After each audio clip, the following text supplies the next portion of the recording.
Hey guys, and welcome to my Carnoraptor Jurassic World hybrid speed paint. As I said before, I call it a speed paint because I just saw how long it could take me to do. I didn't set a time, and I sped up the footage so you can see the process. So speed paint, but not as in I set myself a time to paint in. I just painted, but this piece did actually take me about 6 hours, I do believe. But anyway, that's besides the point. Yeah, I saw this toy, the one we're looking at here, and it's one of Hasbro's final toys that they're going to bring out before Hasbro, gives the Jurassic World license, Jurassic Park license over to Mattel. And I saw this one, and I thought, well, I haven't seen this in person, but that toy looks, looks pretty cool. I mean, if I was a kid, I'd probably see that and be like, damn, I want that, and it's almost like a miniature Indominus Rex. The Indominus Rex was a giant raptor mixed with a Carnotaurus and a few other dinosaurs like Majungasaurus and all that. But the Carnoraptor is a miniature version, but it's just a Carnotaurus mixed with a raptor. And I thought it looked like a really cool, hybrid. So to sort of honor this dinosaur design and stuff, and I know this was in the Ludia game, but I think that one looks a little bit more friendlier than the toy version. I mean, you look at this toy version, look at that claw and that face. It really reminds me of a Carnotaurus, obviously. But yeah, so I decided, to honor that, I would do a speed paint of it. So I decided to sort of just randomly start sketching it, and then see where it goes. And as you'll see as the video progresses, I really focused on trying to get the skin right. I'm still working on faces a little bit more because by that I mean I want to get the skin right to try and get it to look as kind of real as possible. And as the video goes on, you'll see. But I think the face is still something I need to work on. It's still a little bit too cartoony.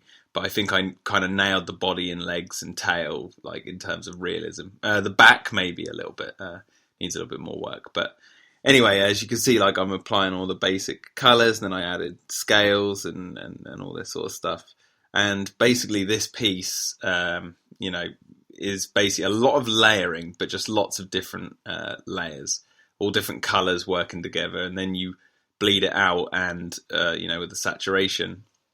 And then I figured that I've gone out basically where I live and taken loads of photos of forests and all that sort of stuff. So then I can actually use those as backdrops for paintings like this. And as you see towards the end of this video, I actually put this up against a realistic background because it helps me try and visualize this dinosaur in a more realistic fashion, if you understand my meaning. But anyway, that's just sort of the reasoning for me trying to draw, just trying to make things look a little bit more real. I want to sort of leave the cartoony, over the top look of some dinosaurs in paintings I've done before in the past, really overly caricatured and stuff. So, as I move on, I'm trying to get these pictures to look more and more real.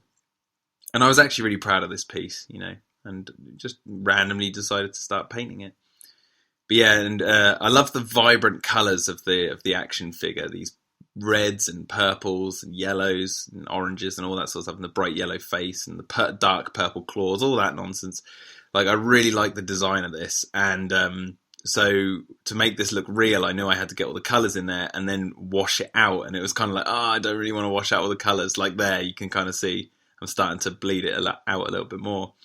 But I actually think I kind of nailed it, because the dinosaurs in Jurassic Park, I'm blowing my own trumpet here, but the dinosaurs in Jurassic Park, they are colourful. It's just they're very got earthly tones to those colours. So I was trying to emulate that in a way, is what I'm trying to say. And I think I actually got it down quite well, especially when I add it to the real background. And here you can see I'm adding some more shading, and then I start to wash it out. And here I do the eye, and I left the eye until a little bit later because I knew I wanted to do sort of a 3D-ish eye and try and get that to look more real. And then this is where I really start to make it look earthly, yet still retain some of the colours that you've seen before in the action figure. And I do highlight others and do this, that, and the other. And as you can see in the background, I'm constantly using the toy as reference.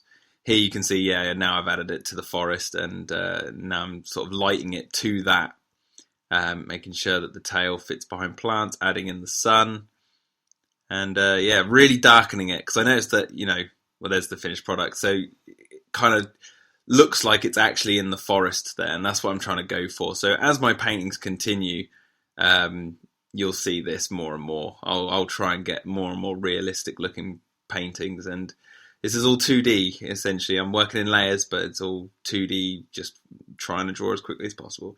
I hope you enjoyed this video, guys. If you want me to speed paint and anything else, let me know. I have got a couple of requests in the past that I won't forget, don't worry.